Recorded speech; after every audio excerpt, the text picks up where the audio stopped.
सभी को good evening. Hi friends, hi guys, कैसे हैं सब। संघर्ष है जीवन में दोस्तों, और संघर्ष बिना संभव नहीं है कुछ पाना। और आज हम संघर्ष कर लेंगे तो कल को हमें सुकून मिल जाएगा।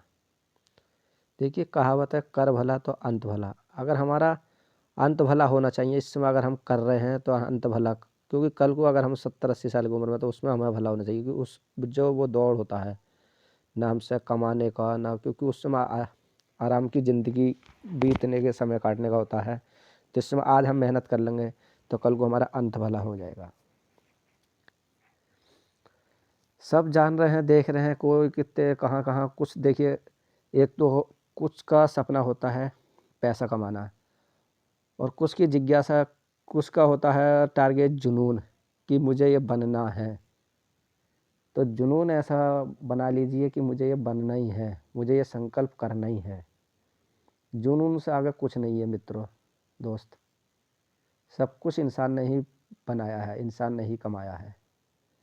सब कुछ इंसान कर रहे हैं। ठान लीजिए कि मुझे करना ही है। हमारी क्लास जल्दी ही दोस्तों, सोशोलॉजी जल्दी चालू होने जा रही है।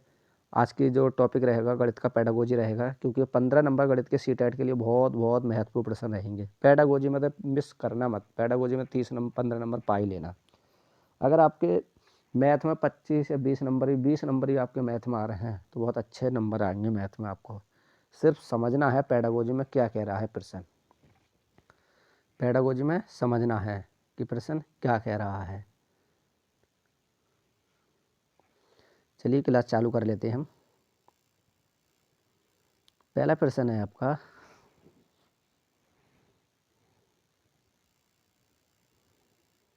देखिए प्रश्न पूछा कि संख्या 49,532 का सन्निकट हजार में मान होगा। देखिए, सन्निकट हजार में मान क्या होगा। 41 जिसमें 00 41,000, 50,000 या 49,000 या 49,500। और हम स्पष्ट बात करें कि जो सन्निकट आपकी जो है 49,532 सन्निकट हजार में जो मान होता है कितना, 532। सन्निकट हजार में जो मान होता है 5,000 होता है। कितना होता है, 5,000। तो आपका बी आंसर इसका ठीक है। कितना होता है, 5,000 सन्निकट हजारवा मान। दूसरा प्रश्न आपका,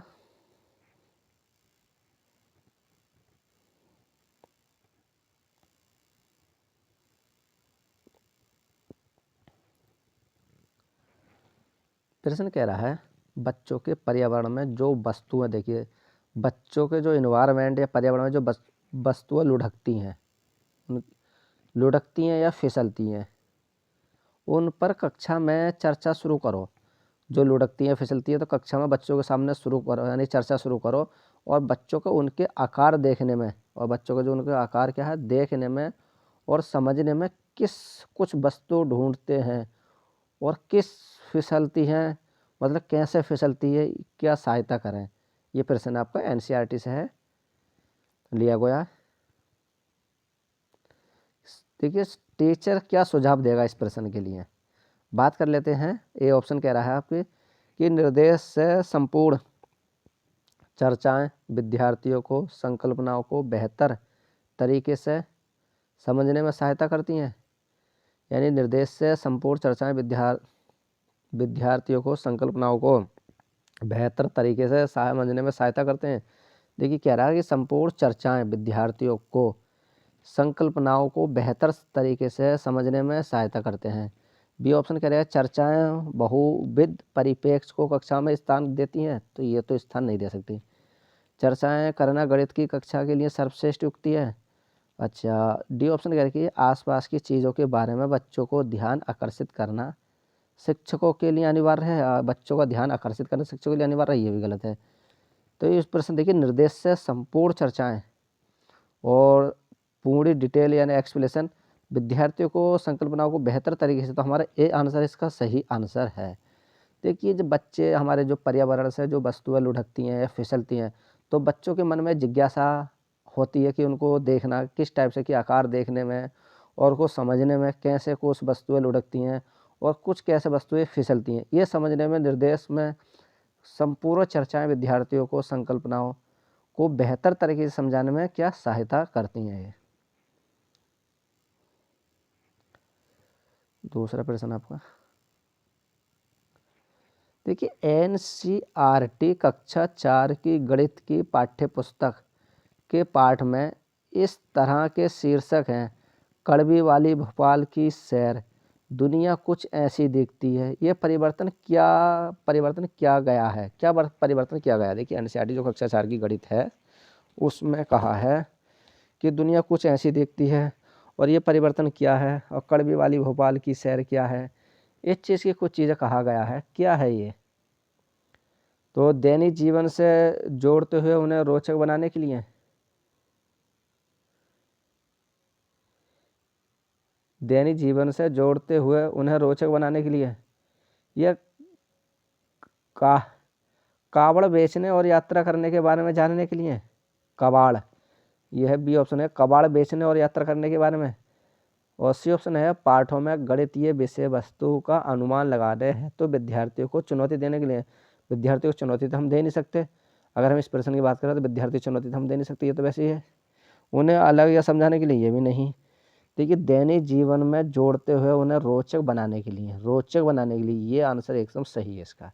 देखिए एनसीईआरटी जो कक्षा गणित की पाठ्य पुस्तक है मैं किस तरह के शीर्षक है, जो कड़वी वाली भोपाल की शहर या दिन भोपाल की शहर क्या है, तो उन्हें हमें दैनिक जीवन में उनको जोड़ना है। देखिए एनसीईआरटी जो कक्षा 4 की गणित है उसमें पाठ्य पुस्तक में कड़वी वाली भोपाल की शहर, दुनिया कुछ ऐसी दिखती है, ये क्या है, हमारे बच्चों के परिवर्तन को उनके दैनिक जीवन में जोड़ते हुए उन्हें रोचक बनाने के लिए उद्देश्य किया गया है, जिससे बच्चे कुछ सीख सकें।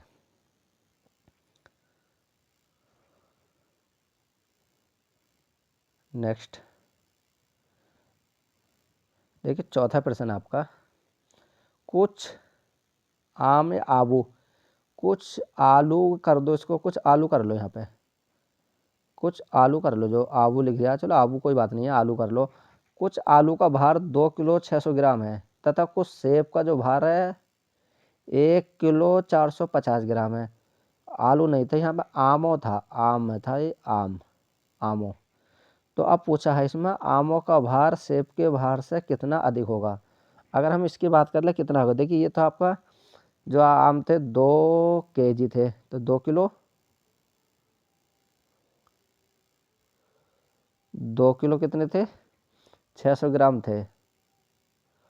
और जो हमारे क्या है सेब हैं आपके 1 किलो, और कितने हैं ये आपके 450 ग्राम है।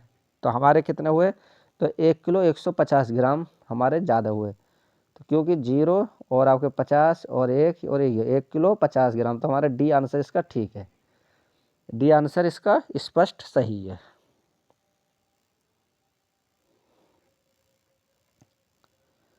चौथा प्रश्न है, वो चौथा नहीं पांचवा, देखिए गणित करने की युक्ति के रूप में चावल हल करने में शामिल है। गणित की जो युक्ति के रूप में चावल का नाम आ रहा है, सॉरी सवाल, सवाल हल करना में शामिल है। गणित की युक्ति में सवाल करना अनिवार्य के हल करना शामिल है। तो ये ए ऑप्शन कह रहा है, क्रियाकलाप आधारित उपागम, या अनुमान लगाना, या व्यापक अभ्यास, या हल पर पहुंचने के लिए संकेतों का प्रयोग। अगर हम गणित की युक्ति के रूप में सवाल हल करना शामिल है, तो अगर हम इस प्रश्न की जिज्ञासा तो क्रियाकलाप आधारित उपागम, तो इसका जो आंसर होगा क्रियाकलाप, हमें क्रिया आधारित क्या होगा, तो इसका आंसर ये क्रियाकलाप आधारित उपागम, ये आंसर इसका सही है। क्योंकि गणित हल करने की युक्ति के रूप में हम सवाल करना क्रियाकलाप आधारित कहला जाएगा, क्या हमारा क्रियाकलाप आधारित कहा जाएगा ये। नेक्स्ट प्रश्न,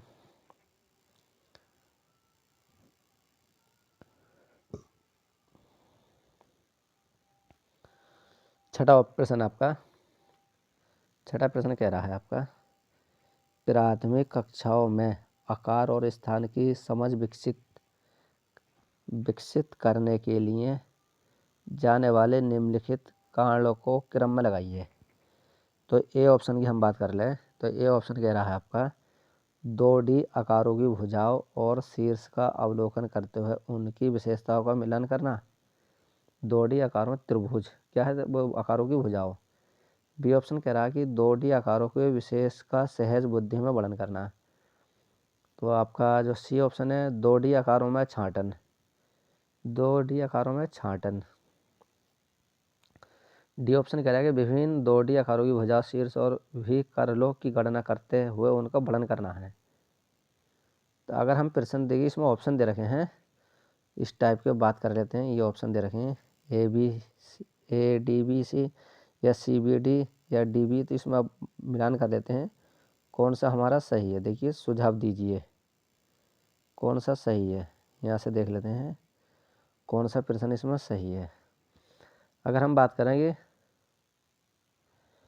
सबसे पहले हमें क्या करना है इसमें, सबसे पहले हमें 2D आकारों को छांटना है। 2D आकारों को छांट लो पहले। तो हमने सी ले लो, 2D आकारों को छांट लो पहले, एक कर लो यानी कि सी ले लो। फिर कहा इन्होंने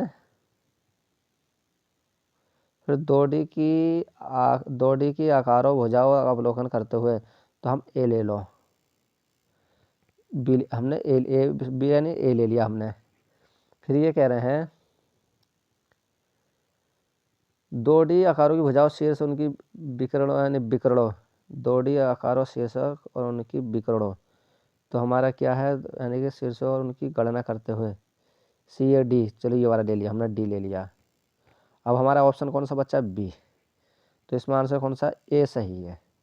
अब इसका थोड़ा सा जान लेते क्या है। देखिए प्राथमिक कक्षाओं के आकार प्रकार में स्थान की समझ विकसित करने के लिए किए जाने वाले निम्नलिखित कार्यक्रम को देखिए। पहले हम क्या करते हैं सर्वप्रथम 2D आकारों का छांटना। चलिए 2D आकारों को हमने ले लिया, 2D आकारों को छांटना। फिर कह रहे हैं कि 2D आकारों की भुजाओं और शीर्ष का अवलोकन करते हुए उनकी विशेषताओं को मिलान करना तथा विभिन्न 2D आकारों की भुजाओं शीर्ष और विकर्णों की गणना करते हुए उनका वर्णन करना। और अंत में 2D आकारों की विशेषता और समृद्धि में वर्णन करना। समृद्धि वर्णन तो ये करना। तो हमारे क्या हुआ आपका बी है हुआ आपका। तो इस टाइप से आपका क्या है, ये बी आंसर उसका सही है। इस टाइप के देखिए प्रश्न बैठा यानी कि काफ़ी अच्छा प्रश्न था। CDP पेडागोजी में पूछा गया था। अच्छा सा प्रश्न नहीं बन पाता ये, वैसे इजी भी है थोड़ा टफ भी है ये वाला प्रश्न, काफ़ी लेंथी प्रश्न है पेडागोजी में। कभी कभी कोई प्रश्न बहुत डीप ले जाता है। चलिए 7वें प्रश्न की बात कर लेते हैं।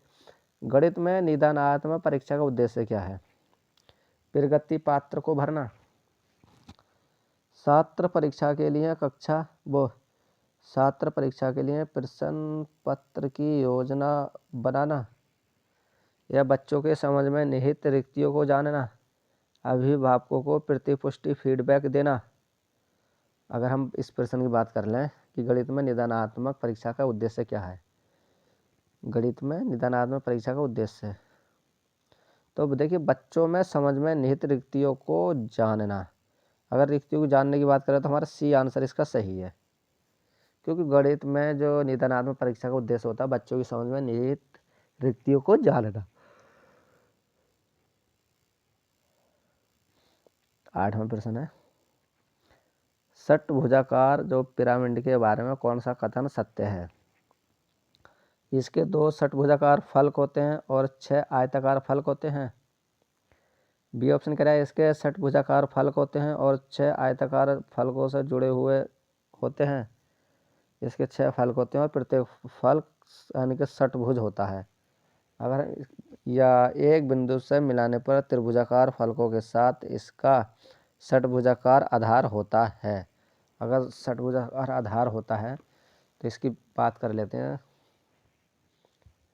तो ये प्रश्न आपका इसका डी आंसर ठीक है, क्योंकि एक बिंदु पर जो मिल जाते हुए 6 त्रिभुजाकार फलकों के साथ इसका षटभुजाकार आधार होता है। षटभुजाकार जो पिरामिड में एक बिंदु पर मिलाते हुए 6 त्रिभुजाकार फल के साथ इसका क्या है, षटभुजाकार आधार होता है।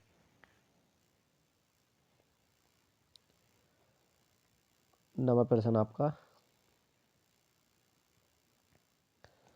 नवा प्रश्न कह रहा है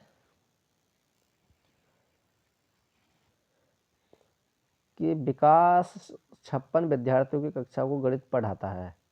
उसका ये विश्वास है कि यदि परीक्षा के तुरंत बाद प्रतिपुष्टि फीडबैक दी जाए तो प्रभावी होती है।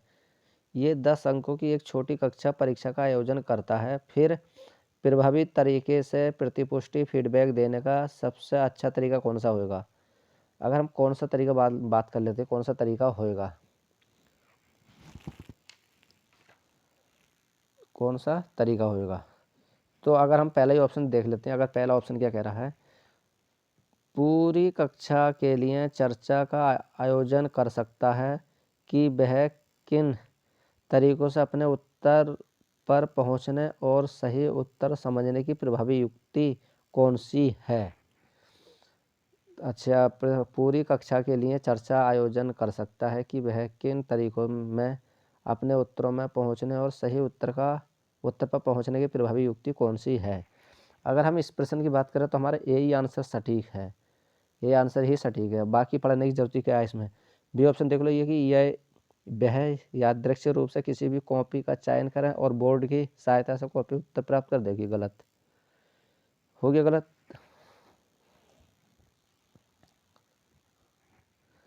देखिए, विकास का मानना है कि परीक्षा के तुरंत बाद प्रतिपुष्टि यानी कि फीडबैक की अगर हम बात कर लेते हैं दी जाए तो वह प्रभावी होती है, क्योंकि 10 अंकों की एक छोटी सी कक्षा में परीक्षा का आयोजन करना का एक उद्देश्य यह है कि वह पूरी कक्षा के लिए चर्चा कर सकता है कि वे किन तरीकों से उत्तर पर पहुँचे और सही उत्तर पहुँचने का प्रभावी विधि हो।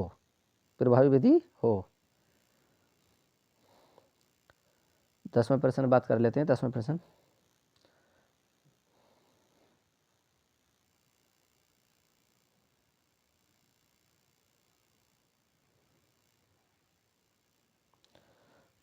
है आपका। देखिए, एक शिक्षक आकार बढ़ाने के लिए ऐतिहासिक स्थानों के भ्रमण की योजना बना सकता है, क्योंकि एक शिक्षक क्या है, आकार बढ़ाने के लिए ऐतिहासिक स्थानों के भ्रमण की योजना बना सकता है, क्योंकि क्षेत्र भ्रमण CBSE द्वारा अनुशासित किया गया है, इसलिए अति आवश्यक है। बी ऑप्शन कह दिया, आकार किसी भी वास्तुकला का एक अभिन्न हिस्सा होते हैं और इस तरह के भ्रमण सभी विषयों के आपसी संबंधों को बढ़ावा देते हैं। सी ऑप्शन कह रहा है, उसने समय रहते अधिकांश पाठ्यक्रम पूरा कर लिया है और उसे आवश्यक उपलब्ध कराने की आवश्यकता है। सी ऑप्शन कह रहा है, ये गणित की रोजाना की कक्षा के लिए एक अच्छा अवकाश होगा और साथ ही संप्रेषण कौशलों में सुधार के लिए एक बेहतर सहयोग होगा। अगर एक हम बात कर लें कि कौन सा ऐतिहासिक स्थानों में, तो देखिए बी ऑप्शन देख लेते हैं, आकार किसी भी वस्तु कला या अभिन्न हिस्सा होता है, ठीक है, और इस तरह के भ्रमण सभी विषयों के आपसी संबंधों को बढ़ावा देते हैं। तो बी आंसर इसका सही है, क्योंकि देखिए एक शिक्षक आकार बढ़ाने के लिए ऐतिहासिक स्थानों के भ्रमण की योजना बना सकता है, क्योंकि आकार किसी भी वस्तुकला का एक अभिन्न हिस्सा होता है और इस तरह से भ्रमण सभी वस्तुओं के आपसी संबंधों को बढ़ावा देता है। नेक्स्ट प्रश्न, 11वां प्रश्न आपका, क्षेत्रफल की अवधारणा से परिचित करने के लिए शिक्षक को शुरुआत कर सकता है इकाई वर्ग गणना की सहायता से। अगर क्षेत्रफल की इकाई, या बी ऑप्शन करेगा विभिन्न आकारों की आकृतियों का क्षेत्रफल ज्ञात करने के लिए सूत्रों को स्पष्ट करना। अगर हम बात कर ले सी ऑप्शन की हथेली, पत्ते, पेंसिल, नोटबुक आदि विभिन्न वस्तुओं की सहायता से किसी भी आकृतियों के क्षेत्रफल की तुलना कर सकता है। तो कर सकता है, तो हमारा सी आंसर ही सही है इसका, क्योंकि क्षेत्रफल की जो अवधारणा होती है हमारी परिस्थिति करने के लिए शिक्षक को हथेली, पत्ते या पेंसिल, नोटबुक आदि के विभिन्न वस्तुओं की सहायता से किसी भी आकृति के क्षेत्रफल को तुलना करके शुरुआत कर सकता है। 12वां प्रश्न आपका,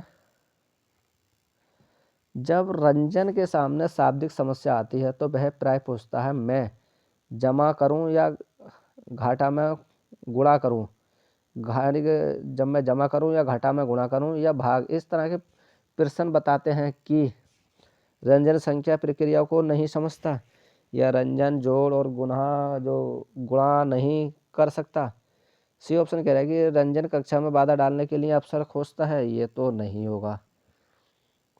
तो ये है कि और रंजन को भाषा समझने में कठिनाई, ये भी नहीं होगा। इसका आंसर तो हमारा ए और बी में देख लेते हैं। रंजन ए देखते, रंजन संख्या सक्रियाओं को नहीं समझता, तो ए आंसर सही है इसका। देखिए जब रंजन के सामने शाब्दिक समस्या आती है और वह किसी भी तरह से प्राय पूछता है, जैसे जमा, रूप या घाटा, गुणा करूं या भाग करूं, तो वो क्या है, वो निष्कर्ष से निकालता है कि वो रंजन संख्याओं को सही से समझ नहीं पाता। 13वां प्रश्न आपका, माप की अवधारणा विकसित करने हेतु अपनाए गए निम्नलिखित कार्यों को क्रम में संबंध लगाइए। विद्यार्थी लंबाई मापने के लिए मानक इकाइयों का प्रयोग करते हैं।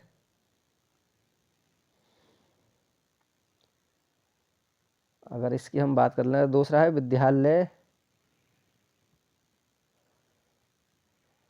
विद्यार्थी लंबाई मापने के लिए अमानक इकाइयों का प्रयोग करते हैं। तो सी ऑप्शन कह रहा है विद्यालय सरल अवलोकन द्वारा वस्तुओं को सत्यापित करते हैं। पहले तो सत्यापित करते हैं, ये बात सही है, ये जो ए सी ऑप्शन सही है इसका, सत्यापित करते हैं। दूसरा है विद्यार्थी लंबाई मापने के लिए अमानक इकाइयों का प्रयोग करते हैं, आपका ये बी भी सही है, हाँ ये करते हैं। और आपका एक और यह है कि विद्यार्थी लंबाई को मापने के लिए अनेक इकाइयों का प्रयोग करते हैं, ये भी सही है। तो आपका ए ऑप्शन भी सही है, ए ऑप्शन भी ठीक है इसमें। तो हमारा ऑब्जेक्ट यानी कि और फिर डी है, विद्यार्थी मीट्री मैट्रिक इकाइयों के बीच के संबंध को समझते हैं, तो ये भी ठीक है। अगर हम बात करें तो हमारे कौन से थे, A B C D, A B C D, तो हमारा ए आंसर इसका ठीक है। क्योंकि जो विद्यार्थी हैं, देखिए माप की अवधारणा विकसित करने हैं तो अपनाए गए कार्यों को विद्यार्थी नए से नए तरीकों से यूज करते हैं। देखिए बात कर लेते हैं, विद्यार्थी सरल अवलोकन द्वारा वस्तुओं को सत्यापित करते हैं। विद्यार्थी देखिए सरल, हाँ सरल विद्यार्थी सरल अवलोकन से द्वारा वस्तुओं को सत्यापित करते हैं। और विद्यार्थी लंबाई मापने के लिए अमानक इकाइयों का प्रयोग करते हैं। अमानक इकाई क्या है, ये अमानक इकाइयों का प्रयोग करते हैं। और विद्यार्थी लंबाई मापने के लिए मानक इकाइयों का, तो ये मानक इकाइयों का प्रयोग करते हैं इस टाइप से। और विद्यार्थी बैटरी इकाइयों के बीच के संबंधों को भी नापते हैं। तो कौन सा आंसर सही है हमारा, ए आंसर सही है इसका। नेक्स्ट प्रश्न 14वां प्रश्न कह रहा है कि एनसीएफ 2000 मानता है कि गणित में सोचने मंत्र का एक निश्चित तरीका निहित है। जो सोचने में एक क्या है, एक तर्क का, सोचने में एक तर्क का एक निश्चित तरीका निहित है, मंत्र या तर्क का निहित है। तो उसे पढ़ने की विधि या अंकित प्रश्नों को हल करने के लिए विद्यार्थियों को निर्धारित सूत्र बताना, पाठ पुस्तकों में प्रस्तुत सामग्रियों को लिखने का तरीका, और कक्षा के लिए चुने गए क्रियाकलाप का पाठ, सी ऑप्शन कह रहा है कि पाठ्यपुस्तकों में प्रस्तुत सामग्रियों को लिखने का तरीका। और डी ऑप्शन है कक्षा के लिए चुने गए क्रियाकलाप का सभ्य। अगर हम इस प्रश्न की बात कर लें, इसमें है निहित नहीं, इसमें नहीं शब्द रह गया, हमें नहीं निकालना है, इसमें नहीं शब्द रह गया था, तो उसे पढ़ने की विधि ये सही है। और पाठ पुस्तकों में प्रस्तुत सामग्री लिखने का तरीका ये भी ठीक है। कक्षा के लिए चुनने का क्रियाकलाप का संभव ये भी ठीक है। पूछा कि नहीं है, तो ये प्रश्न दे रखा कि इसमें अंकित प्रश्नों को हल करने के लिए विद्यार्थियों को निर्धारित सूत्र बताना नहीं, तो इसका बी आंसर ही ठीक है इसका। क्योंकि नहीं मतलब ये निकालना है, क्योंकि एनसीएफ 2000 के अनुसार एनसीएफ 2005 कहता है गणित में सोचने में तर्क का एक निश्चित तरीका निहित है।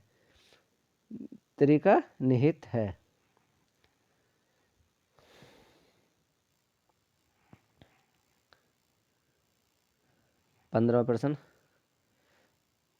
ये बच्चा गणितज्ञ होने के लिए जरूरी है सभी अवधारणाओं को समझना, लागू करना और उनमें संबंध बनाना। देखिए सभी अवधारणाओं को समझना और लागू करना और उनमें संबंध बनाना, अगर हम इसकी बात करें, और बी ऑप्शन कह रहा है कि सवालों के उत्तर देने में तकनीक क्या हो सकती है। अधिकतर सूत्रों को याद करना ये भी गलत है। बहुत जल्दी सवालों को हल करना ये भी गलत। तो हमारा ए आंसर ही ठीक है, क्योंकि एक अच्छा गणितज्ञ होने के लिए सभी अवधारणाओं को समझना, लागू करना, उनमें संबंध बनाना, तो यही आंसर इसमें सही है। नेक्स्ट प्रश्न आपका। नेक्स्ट है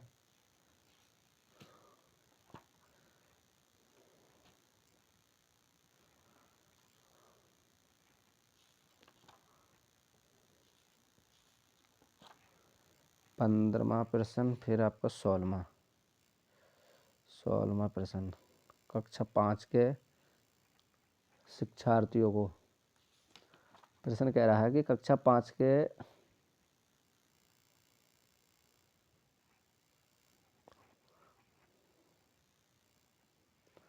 कक्षा 5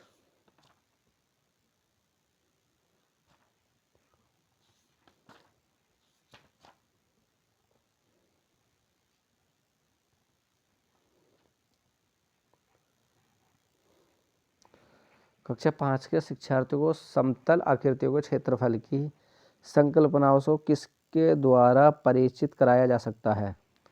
किसके द्वारा परिचित कराया जा सकता है? आयत की लंबाई चौड़ाई का पता लगाते हुए और आयत के क्षेत्रफल का सूत्र प्रयोग करके आयत के क्षेत्रफल की गणना करना। ये कैसे हो सकता है? आयत और वर्ग का क्षेत्रफल का सूत्र नहीं। इकाई वर्गों के गणना की सहायता में आकृतियों के क्षेत्रफल की गणना नहीं। डी ऑप्शन कहते हैं विभिन्न वस्तुओं जैसे हथेली, पत्ती, पेंसिल आदि की सहायता से किसी भी आकृतियों को क्षेत्रफल में मापा जा सकता है। तो डी आंसर इसका सही है, क्योंकि कक्षा 5 के विद्यार्थियों को समस्त आकृतियों में क्षेत्रफल की संकल्पना से विभिन्न वस्तुओं जैसे हथेली, पत्ती, पेंसिल आदि की सहायता से किसी भी हम क्षेत्रफल को माप सकते हैं, उसको परिचित करा सकते हैं। 17वां प्रश्न आपका। गणित में गणना करने संबंधी कौशलों को किसके द्वारा बढ़ाया जा सकता है? गणित में गणना करके संबंधी कौशलों को किसके द्वारा बढ़ाया जा सकता है? कक्षा में अभ्यास है हेतु क्रियाशील गतिविधियों का आयोजन करके, यह संकल्पना और क्रिया को स्पष्ट करने के बाद अधिक से अधिक अभ्यास करना। अगर हम इस प्रश्न की बात करें, देखिए कक्षा में अभ्यास हेतु क्रियाशीलता गतिविधियों का आयोजन करके, तो ये आंसर इसका सही है। गणित में क्या है? संबंधी कौशलों को कक्षा में अभ्यास हेतु क्रियाशील गतिविधियों का आयोजन करके। नेक्स्ट प्रश्न आपका 18वां। कक्षा 3 के विद्यार्थियों को लंबाई की विभिन्न इकाइयां पढ़ने के लिए शिक्षक निम्नलिखित सामग्री कक्षा में ले जाएगा। ये ऑप्शन कह रहा है आपका विभिन्न लंबाई और इकाई वाले रोलर, फुट्टा नापने वाली छड़ नापने वाली पट्टी जो वस्तु कर द्वारा प्रयोग में लाई जाती है।